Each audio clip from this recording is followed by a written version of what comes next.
데살로니가후서 1장 11절입니다.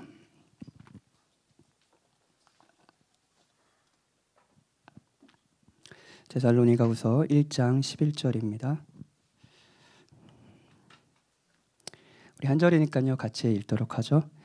이러므로 우리도 항상 너희를 위하여 기도함은 우리 하나님이 너희를 그 부르심에 합당한 자로 여기시고 모든 선을 기뻐함과 믿음의 역사를 능력으로 이루게 하시고.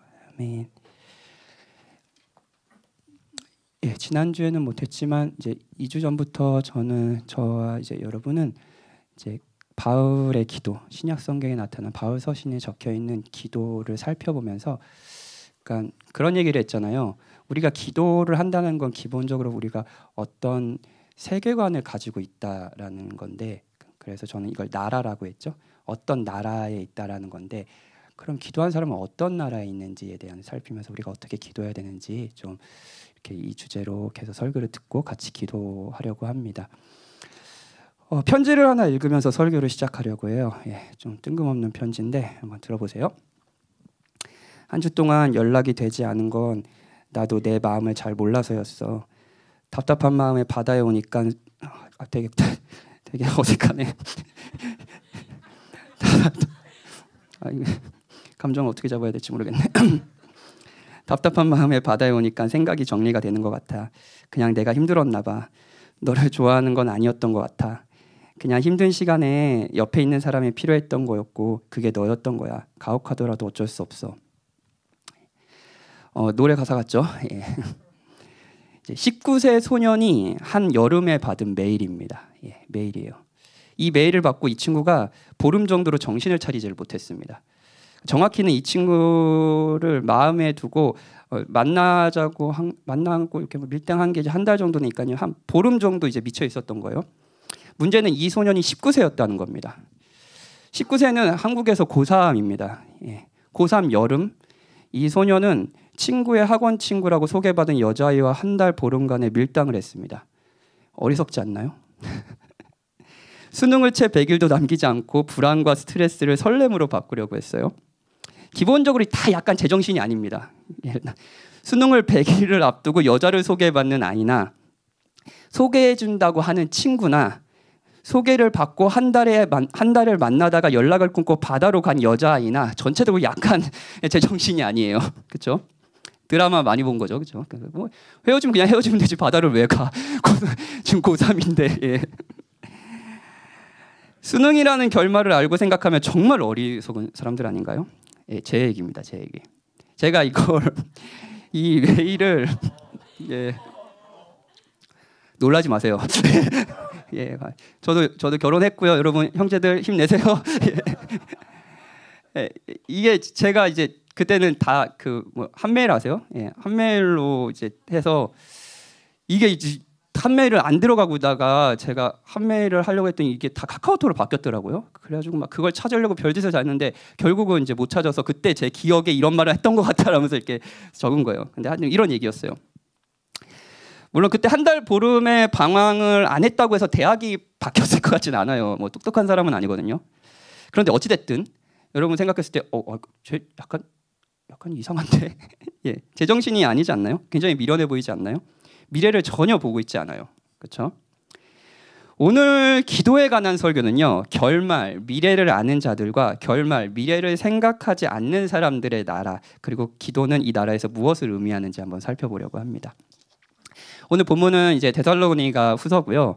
데살로니가 교회를 향한 바울의 기도입니다. 11절에 보면 이러므로 우리도 항상 너희를 위하여 기도함은 우리 하나님이 너희를 그 부르심에 합당한 자로 여기시고 예, 오늘 여기까지 살필 거예요.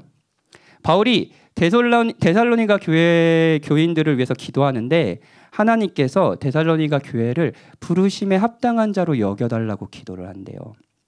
근데 이렇게 말하는 배경이 있어요. 앞에 접속사가 있잖아요. 이러므로라고 했잖아요. 어떤 생각이 있고요. 그러니까 나는 이렇게 기도한다라고 바울이 얘기하겠죠. 그러면 어떤 생각을 하고 있는지는 앞에 보면 살펴보면 될 거 아니에요. 그렇죠? 뭐 예를 들어 하나님이 선하시게 나의 삶을 돌봐주신다. 이러므로 나는 나는 하나님 제 삶을 책임져 주세요라고 기도한다. 이런 구조라는 거죠. 그렇죠? 여러분의 이제 여러분의 오늘 좀 아까 뭐 이제 기도를 하러 모였는데 여러분 어떤 기도를 한다고 해봐요. 근데 그 기도는 그냥 나오지 않고요. 하나님과 여러분 자신에 대한 이해, 생각 이런 것들이 다 반영된 채 기도가 나오게 돼 있어요.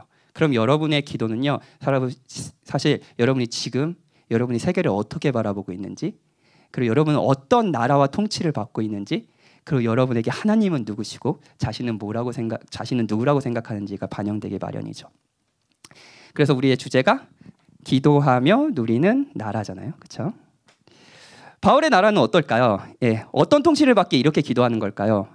데살로니가 교회가 부르심에 합당한 자로 여겨주십시오. 데살로니가 교인들을요. 고난받는 데살로니가 교인들을요. 이렇게 왜 기도할까요? 4절부터 7절까지 읽어볼게요. 한번 들어보세요.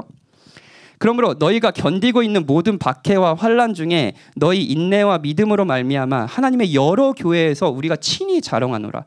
이는 하나님의 공의로운 심판의 표요 너희로 하여금 하나님의 나라에 합당한 자로 여김을 받게 하려 함이니 그 나라를 위하여 너희가 또한 고난을 받느니라. 이 부분부터 중요합니다. 너희로 환난을 받게 하는 자들에게 환난으로 갚으시고 환난을 받는 너희에게는 우리와 같게 안식으로 갚으는 것이 하나님의 공의시니. 데살로니가 교인들은 큰 고난에 있었습니다. 이 데살로니가 교회가요, 데살로니가라는 도시가요, 사실 그때 당시 로마 통치를 받고 있었잖아요. 근데 로마가 엄청 큰 제국이잖아요. 이 큰 제국 안에서도 두 번째, 세 번째 되는 아주 큰 항구 도시였어요. 굉장히 큰 번영을 누리던 도시였어요. 특별히 이 도시는요, 어떤 정치적인 이유로 어떤 황제를 지지하면서 진짜 그 황제가 된 거예요. 그러니까 굉장한 특혜를 받고 있었어요. 그러니까 정치적으로 의존되어 있는 도시여서요, 뭐랄까요, 로마 정권에 의존적일 수밖에 없었습니다. 그러니까 데살로니가 시민들의 머릿속에는요, 이 도시, 아니 정확하게 말해서 자신의 번영을 책임지고 있는 존재가 누구라고요? 로마 정권이라고 생각하는 경향이 아주 강한 도시였던 거죠. 그래서 황제에게 의존하고 충성을 다했습니다. 그 당시에 황제 숭배 세상, 황제가 신이었어요. 그래서 황제 외에 다른 신을 섬기는 것에 대한 엄청난 탄압이 있었어요. 지난주에 얘기 드렸어요. 그래서 데살로니가 교회에서 바울이 채 3주, 막 신학자마다 약간 다르지만 한 달을 넘지 못하고 그 핍박을 이기지 못하고 다른 도시로 넘어갔다고 합니다. 근데 남아있는 도시는 얼마나 큰 핍박이 있겠어요? 그렇죠? 자, 두 나라가 있습니다. 자신의 풍요로운 삶을 책임져주는 황제가 있다고 섬기는 사람들이에요. 그렇죠? 그리고 황제가 아니라 살아계신 하나님이 우리의 삶을 책임져 주신다고 생각하는 데살로니가 교인들의 나라예요. 그리고 이 두 나라가 충돌해요. 이 충돌 가운데 뭐가 있냐고요? 그리스도인들의 핍박이 있습니다. 핍박받는 그리스도인들이 있어요. 생계의 위협을 받았고요. 그 전에 자신의 것이라고 생각했던 모든 것을 잃어버리는 고통을 당했습니다. 무엇보다도 생명을 잃는 사람들도 있었죠. 그런데 바울이 그들이 있는 나라를 그들이 받고 지금 실제로 그들이 어떤 통치와 나라에 있는지를 이야기해줘요. 너희로 환난을 받게 하는 자들에게 환난으로 갚으시고, 지금 그리스도인에 대한 이유로 너희를 힘들게 하는 사람들에게 지금 당장은 그들이 잘 사는 것 같지만, 더 번영을 누리고 더 많이 가진 것 같지만 그들에게 환난으로 갚으시고, 환난을 받는 너희들에게, 나를 믿는다는 이유로 너희가 모든 것을 잃어버리고 고통스럽게 살고 있는 너희들에게 안식으로 갚으실 것이다. 그것이 하나님의 공의다. 자, 현재는 그리스도인들이 고난을 받고 세상은 고난을 주지만 결국에는 하나님이 공의로운 분이셔서 이 모든 것을 바로잡으시고 우리에게 위로를, 그리고 세상에게 환난을 주실 것이다. 심판하실 것이다. 라는 것이 바울이 사는 나라였습니다. 데살로니가 교인들이 사는 나라였고요. 그리스도인들, 그리고 여러분이 그리스도인들이라면 우리가 사는 나라예요. 우리가 이번 주 살았던 나라예요. 결말이 있다라는 거예요. 지금은 모든 것이 혼재되어 있고 얽혀 있지만 이것들이 다 풀릴 날이 있다는 거예요. 잠언이라는 지혜서가 있습니다. 그래서 이 지혜서는 이제 지혜서니까 당연히 지혜를 가르쳐 주겠죠.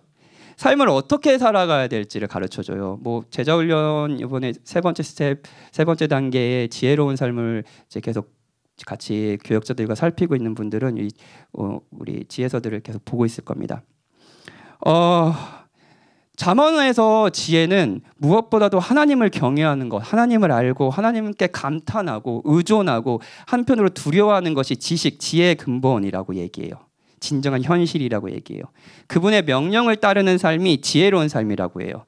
그리고 그 삶에는 복이 있다고 얘기합니다. 그래서 뭐 이렇게 지혜로운 삶을 살면 뭐 너희가 장수하고 뭐 행복하고 이런 얘기를 해요. 이것이 질서입니다. 지혜로운 삶을 사는 거예요. 그럼 행복한 삶을 사는 거예요. 복된 삶을 사는 거예요. 문제는 뭐냐면요. 현실에서는 항상 그렇지 않다는 거죠. 그렇지 않나요?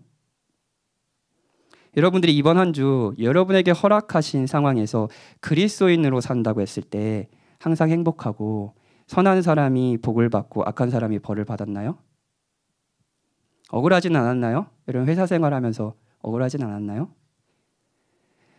그런데 성경은 이런 우리의 현실을 무시하지 않습니다. 하나님의 질서는 인간의 죄로 인해 지금 얽혀 있지만 결말이 있다고 이야기해요. 정말로 모든 것이 밝혀지고 하나님께서 공의를 세우시는 날이 있다고 얘기해요. 아까 찬양의 표대를 향하여 그 표대가 그날입니다. 그리스도의 재림과 함께 모든 것이 밝혀질 날이요. 이것이 바울이 누리던 나라였어요. 하나님의 통치요. 현실은 공의로운 것 같지 않지만 결국 하나님께서 모든 것을 밝히 보이시고 판단할 날이 온다는 거죠. 그런데 많은 사람은 이런 생각을 하지는 않습니다. 예. 현실이 공의롭지 않다는 생각 여러분 많이 하고 계시지 않나요? 그렇죠? 그러니까 이번 주에 제가 제자 훈련하면서 삶은 뭐뭐라고 사람들에게 어떤 얘기를 하냐, 어떻게 얘기하냐 했더니 대부분 삶은 고난이야, 삶은 불공평해. 여러분 뭐라고 딱 삶은 가장 친한 친구에게 삶은 뭐뭐야라고 하면 여러분 뭐라고 하시겠어요? 삶은 존버야. 막 이렇게 했어요. 죄송해요 욕해서. 예. 지금 세대는 되게 슬프게도 여러분은 전 세대보다 미래를 기대할 수 없는 상황에 살고 있습니다. 공부를 열심히 하면 취업을 한다는 보장이 없어요. 취업을 하면 정년까지 일한다는 보장도 없습니다. 40대 이후는 다른 직종을 알아봐야 됩니다. 돈을 모으면 집을 살 수 있다는 보장도 없습니다. 결혼, 육아를 할 엄두를 내지 못하는 시대입니다. 성실하게 살면 그에 대한 대가를 받는 것이 하나님의 질서인데, 그렇죠? 이 질서는 교란되어 있습니다. 그래서 요즘에 유행하는 최근에도 그 퀸메이커, 요즘에 유행하는 드라마들이 다 그러니까 사회적 법과 질서를 무시하고 자신의 부여를 막 이렇게 하는 그런 재벌가들을 이제 막 이렇게 드라마 속에서도 이렇게 법과 질서로 안 되니까 그들을 이기고 막 이런 드라마가 유행하더라고요. 왜냐고요? 현실에 불가능하니까요. 정직하면 인정을 받는 것이 하나님의 질서인데 나쁜 짓을 하면 벌을 받는 것도 하나님의 질서였는데 이 모든 것이 무너져 버린 세대. 이런 세대에서 반드시 유행하는 시대 사상이 있어요. 그게 뭔지 아세요? 뭘 것 같아요? 이런 시대. 희망할 게 없는 거예요. 그럼 무슨 사상이 유행하냐면요. 이런 사상이 유행해요. 인생은 한 번뿐이니 지금 하고 싶은 것을 하라입니다. 이것은 한 번뿐이야. 까르페 디엠. 욜로. 지금 하고 싶은 걸 해. 미래가 막막하니 뭘 한다고 나아질 것 같지 않으니 선한 일을 해도 보상을 받지 않으니 나쁜 일을 해도 벌을 받지 않으니 그렇다면 그냥 하고 싶은 대로 하는 게 낫지 않을까요? 느낌 가는 세대로 사는 거예요. 데살로니가 교인들로 한번 생각해 볼까요? 고난 가운데 있었다고 했잖아요. 그리스도를 주로 믿으니 예전에 겪지 않는 고난을 당하고 있어요. 자신의 것이라 여겼던 삶의 터전을 다 잃어버렸어요. 나쁜 짓을 하지도 않았어요. 그저 그리스도를 주로 믿었죠. 그 이유입니다. 하나예요. 달라진 건 없습니다. 아니 이거 하나로 모든 것이 달라지기도 했죠. 그냥 그리스도를 주로 고백했습니다. 근데 다 잃었어요. 목숨도 잃었습니다.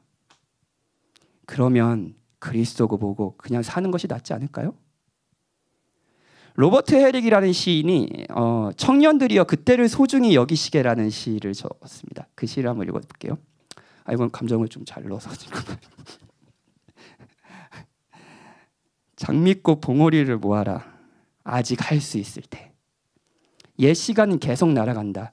그리고 바로 그 꽃이 오늘 웃겠지. 내일은 죽을 테다. 무슨 시인지 모르겠죠? 이런 거예요. 삶은 짧게 곧 끝나니까 아직 피어 있을 때 그 꽃을 따라는 거예요. 시들고 나면 너무 늦을 테니까 즉 가지고 있는 시간을 최선을 다해 지금 누리라는 거예요. 달콤하지 않나요? 위로가 되지 않나요? 어차피 뭐 버티고 해봤자 내가 좋은 삶이 올 거란 보장도 없는데. 이 시대만큼 인내가 무가치하게 느껴지는 시대가 있나요? 여러분 인내가 가치 있게 느껴지십니까? 사랑하는 여러분, 여러분에게 주신 시간을 최대한 유익하게 사용하는 것이 지혜인 것은 맞습니다. 맞아요. 여러분에게 하나님은 많은 즐거움을 주셨어요. 그걸 누리시는 건 어리석은 게 아닙니다. 그런데 우리에게 주어진 시간이 생각보다 훨씬 더 길다는 것을 아는 것도 지혜입니다. 다시 한번 말씀드릴게요. 우리에게 주어진 시간이 생각보다 훨씬 더 길다는 것을 아는 것도 지혜입니다. 이 시대 많은 사람들은 우리에게 주어진 시간이 생각보다 짧은 것을 아는 것이 지혜라고 얘기합니다. 그러니까 빨리빨리 이거 그냥 끝나버려. 아까 시에도 그랬잖아요. 그 시간 지나가 버린다니까. 그러니까 지금 빨리 그 즐거움을 취해라고 하는 거예요. 근데 성경이 말하는 지혜는 뭔지 아세요? 너가 생각했던 것보다 더 길어 인생은. 너가 생각했던 것보다 영원이란 삶이 있어 라고 얘기하죠. 죽음이 끝이 아니라고요. 저희 어리석은 이야기로 돌아와 볼까요? 굉장히 부끄러운 얘기인데 이거 굉장히 고민했어요. 이걸 할까 말까. 다른 예가 많을 것 같은데. 저는 19세의 여름 때 불안함을 채우고자 만난 여자아이와 영화를 보고 영화도 봤어요. 와, 아니 미쳤지 진짜. 수능 100일 앞두고 막 토요일날 영화 보러 다니고 야자가 끝나면 다음에 만나서 뭐 야식을 먹고 막 떡볶이 그때 먹고 막 12시까지 떡볶이 먹고 막차 타고 들어가고 미쳤어요. 예. 즐거웠습니다. 저는 11월 이후의 삶을 생각하지 않았습니다.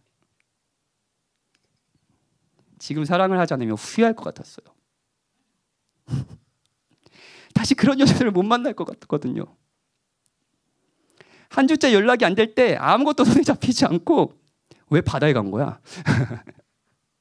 막 펑펑 울었어요. 메일을 받고. 내 인생 망했어.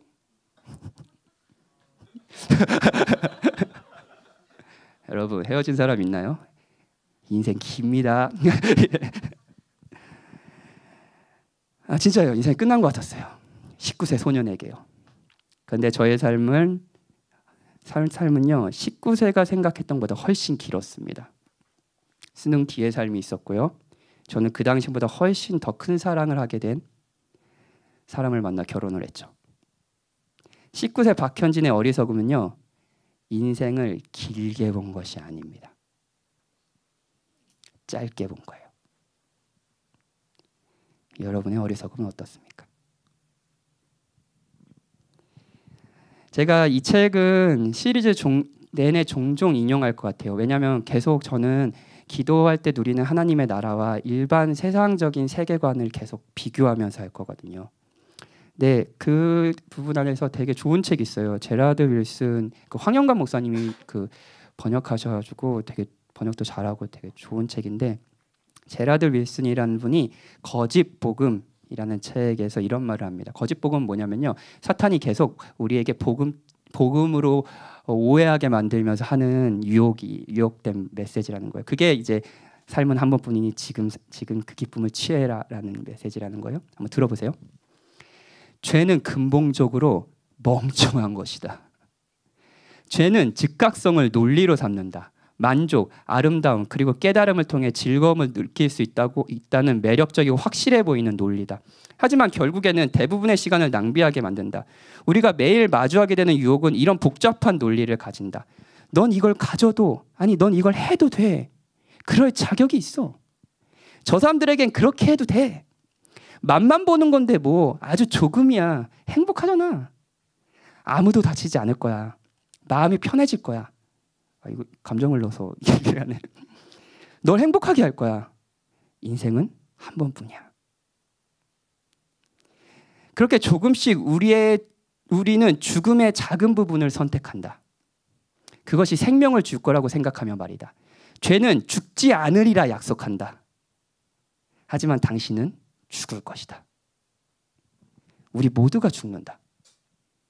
이 복잡한 죄의 논리는 탐닉을 긴급하고 반드시 해야 하는 것으로 느끼게 만든다. 탐닉하지 않는 것은 손해보는 것이고 나중에 후회될 것이라고 말한다. 그리고 나중은 결코 오지 않는다고 믿게 만든다. 인생은 한 번뿐이야. 사랑하는 여러분, 잘 들어주세요. 청년들이 많잖아요. 잘 들어주세요. 여러분이 혹하는 메시지. 미래가 보이지 않아서 여러분이 선택하는 것이 여러분의 삶을 여러분의 즐거움에 충실하게 사는 것이라고 생각하면 그렇게 살고 계시다면, 그리고 그 즐거움 안에서 성경이 명백히 금지하고 있는 것과 명령하는 것에 대한 무시가 있다면 여러분은 어리석습니다. 19세 박현진 것 같습니다. 여러분은 여러분의 삶이 생각보다 더 길다는 것을 모르는 겁니다. 사탄의 유혹은 처음부터 앞을 생각하지 않게 만드는 거였어요. 선하게 사는 삶이 복이 있다고 말씀하신 하나님을 의심하고 그렇게 하지 않는 삶을 탐스럽게 보이도록 했어요. 보암직하고 먹음직한 그것을 먹어! 죽음은 없어! 야, 죽는다고 했다고? 에이, 아니야. 지금 안 먹으면 후회할걸? 이것이 사탄의 유혹이었어요. 그리고 지금도 다르지 않습니다. 사탄은 그때도 성공했고 이번 주도 성공했죠. 그때도 그렇고 지금도 그렇고 사탄이 절대로 저와 여러분이 하지 않기를 바라는 것은 뭐냐면요, 죽음 이유를 고려하는 겁니다. 죽음 이유를 고려하는 거예요. 세상 사람들이 사는 나라가 죽음을 고려하지 않는 나라라면 그리스도인들은요 죽음을 고려하는 나라에 살아가죠. 결말을 아는 사람으로 살아가죠. 그런데 여러분이 결말을 안다고 해서 그리스도가 오셔서 최종적으로 주실 그리스도인들의 안식을 바라본다고 해서 여러분이 편한 건 아닙니다. 그렇지 않나요? 편하지 않았죠. 아까 우리 찬양 인도하는 은비가 되게 힘들었다는 하는 얘기를 들으니까 굉장히 마음이 좀 그랬는데 은비뿐이겠습니까? 예, 오늘 아까 또 오늘 제가 되게 아끼는 우리 자매님이 오면서 편두통이 너무 심한데 기도하러 왔다고 하더라고요.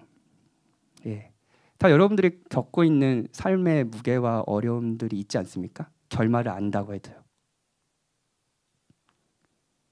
결말을 알아요. 결국 하나님께서 나에게 불의하게 고통을 주는 자를 심판하시고 그리스도인들에게 위로를 주실 것이라는 걸 알아요. 그러니까 우리가 그리스도인들이죠.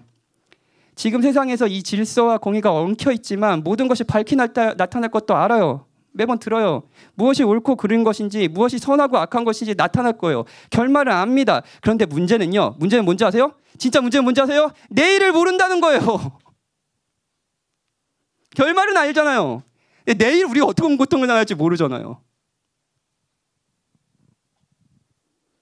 결말을 알아도 내일의 고통이 줄어드는 게 아니라는 거예요.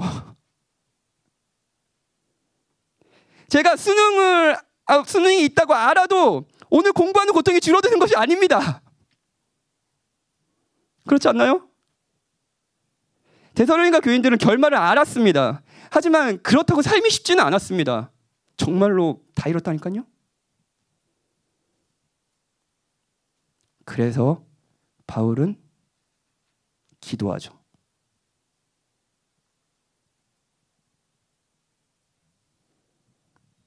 바울에게 기도는 결말을 알지만 여전히 힘든 내일을 살기 위한 사투입니다. 다시 한번 말씀드릴까요? 결말은 알지만 여전히 힘든 내일을 사는 그리스도인들의 사투예요. 그래서 바울은 마지막 날 주실 위로를 이야기하면서 동시에 이렇게 기도하는 것입니다. 11절 하나님 데살로니가 교인들을 부르심에 합당한 자로 여겨주십시오. 하나님 우리가 그리스도 안에서 주신 결말을 알지만 그럼에도 곧 다가올 고통이 가볍지는 않습니다. 그러니 저희에게 인내와 믿음을 주십시오. 결말을 생각하며 현실을 견디게 해주십시오. 이 시대가 이 인내를 정말로 무가치한 것으로 여기지만, 그리고 제 인내하는 저의 삶을 참 바보같이라고 얘기하지만 저에게 인내를 주십시오. 결말을 생각하며 현실을 견디게 해주십시오. 그리고 지금 심는 선의 씨앗들이 반드시 열매가 있다는 걸 믿게 해주십시오. 저희를 부르신 주께서 부르심에 합당한 자로 여겨주시고 저희를 정말 그렇게 부르심에 합당한 자로 만들어주실 것을 믿습니다. 주님 정말 그 일들을 이루어 주십시오 라고 기도하고 있는 거죠. 힘드니까요. 저희가 기도하지 않는 이유는요, 결말을 생각하지 않기 때문입니다. 결말을 무시하며 사는 거죠. 그리고 당연히 사투도 하지 않기 때문입니다. 결말을 생각한다면 현실의 삶을 참아내려고 할 겁니다. 수능이라는 시험이 있다는 걸 안다면 지금 하는 공부가 고통스럽더라도 그 공부를 하는 고통을 참아내려고 할 겁니다. 왜냐하면 100일 뒤에는 공부를 더 이상 안 해도 되거든요. 물론 지금까지 공부하고 있는 여러분들이 있다는 거 알고 있어요. 왜냐면 지금 대학원 공부하는 친구가 저를 보면 살짝 웃었어요. 전 지금까지 공부한다고요 이렇게. 근데 참아내는 거예요. 참아내는데 이게 참아내는 게 여러분의 힘으로 됩니까? 안 되잖아요. 안 되잖아요. 그렇죠? 그 소망이 붙들고 있는데 그 소망이 진짜 소망 같지 않고 이게 진짜 그냥 내 정신 승리 같고 막 그럴 때가 있잖아요. 사투해야 되잖아요. 그러니 주께 계속 도움을 구하는 거죠. 왜냐하면 하나님은 정말로 이 시간의 주인이시고 우리는 그 통치를 받고 있으니까요. 사투 가운데 계속 하나님을 찾는 거예요. 계속 찾는 거예요. 이것이 기도입니다. 성경이 이렇게 이야기합니다. 제가 사실은 다른 시편을 준비했는데 아까 은비가 읽는 시편이 너무너무 좋더라고요. 그냥 읽어드릴게요. 여호와께서 내 음성과 내 간구를 들으심으로 내가 그를 사랑하는도다. 그의 귀를 내게 기울이셨으므로 내가 평생에 기도하리로다. 사망의 줄이 나를 두르고 수월의 고통이 내게 이름으로 내가 환난과 슬픔을 만났을 때 내가 여호와의 이름으로 기도하기를 여호와여 주께 구하노니 내 영혼을 건지소서 하였도다. 여호와는 은혜로우시며 의로우시며 우리 하나님은 긍휼이 많으시도다. 여호와께서는 순진한 자를 지키시나니 내가 어려울 때에 나를 구원하셨도다. 내 영혼아 내 평안함으로 돌아갈지어다. 여호와께서 너를 후대하심이로다. 주께서 내 영혼을 사망에서 내 눈을 눈물에서 내 발을 넘어짐에서 건지셨나이다.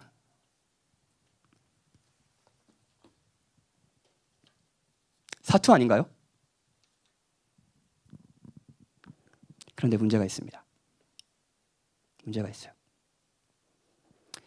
결말을 안다는 것이 모든 사람에게 위로가 되지는 않는다는 거예요. 그래서 사람들이 결말을 무시하며 사는 거예요.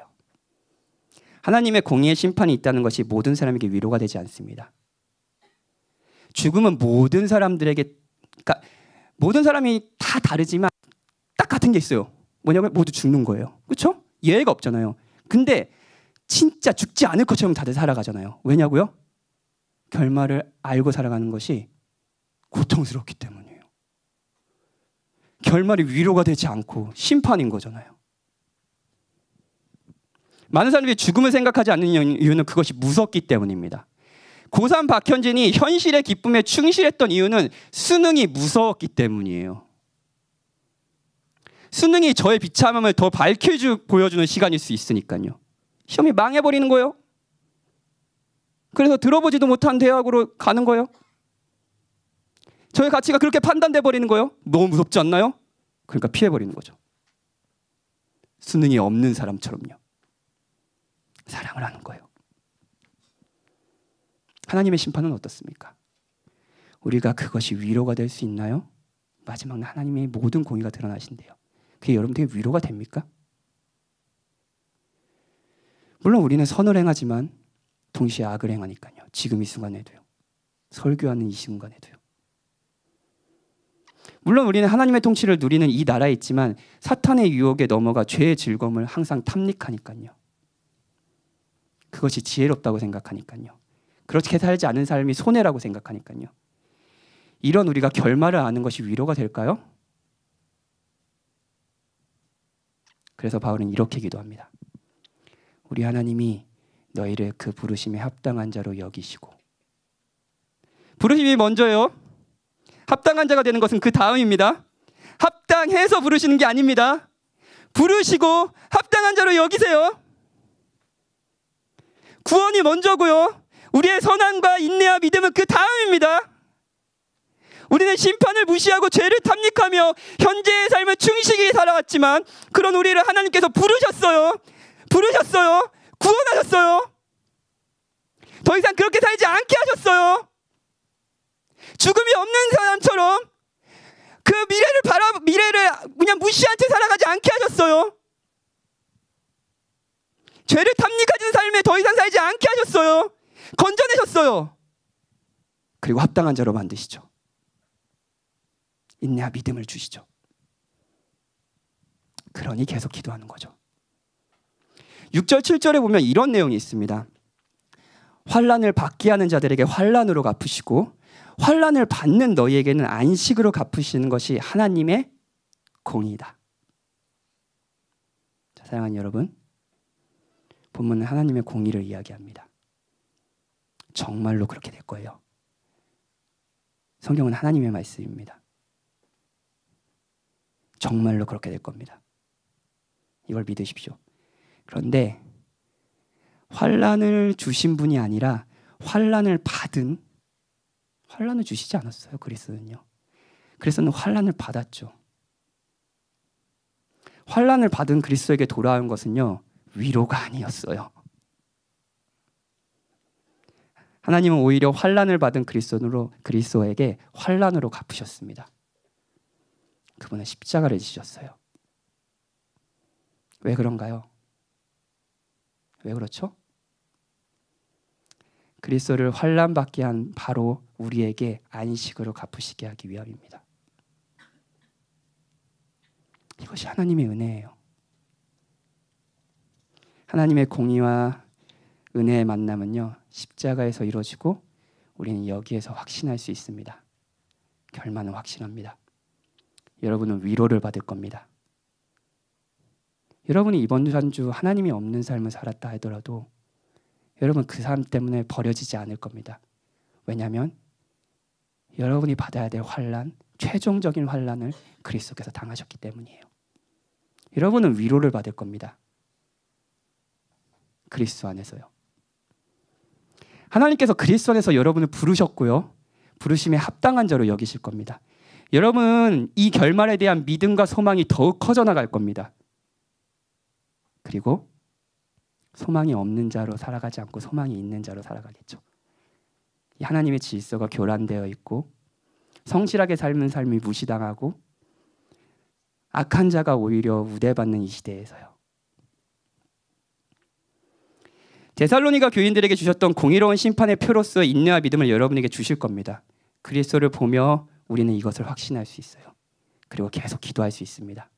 결말을 알지만 내일은 모르기에 내일의 삶을 안식이 아니라 사투일 거예요. 그렇죠? 내일이 고통스럽겠죠. 그런데 사투를 하면서도 우리는 그 하나님을 계속 찾을 수 있습니다. 그리고 우리는 결말을 맞이하고 하나님을 찬양할 겁니다. 그리스도를 바라보며 기도하십시오. 하나님이 여러분을 지금도 통치하고 계세요. 결말은 있습니다. 결말을 무시하는 어리석은 삶을 살지는 마십시오. 삶의 삶을 낭비하지 말고 영광스러운 결말을 바라보십시오. 그리고 언제든지 그분을 찾으십시오. 여러분이 그리스도의 이름을 의지하여 그분께 기도할 때 그분은 언제나 아까 시편의 기자처럼 여러분들을 도우실 것이고요. 여러분들의 소망을 더욱 주실 것입니다. 우리 같이 찬양하고 기도합시다.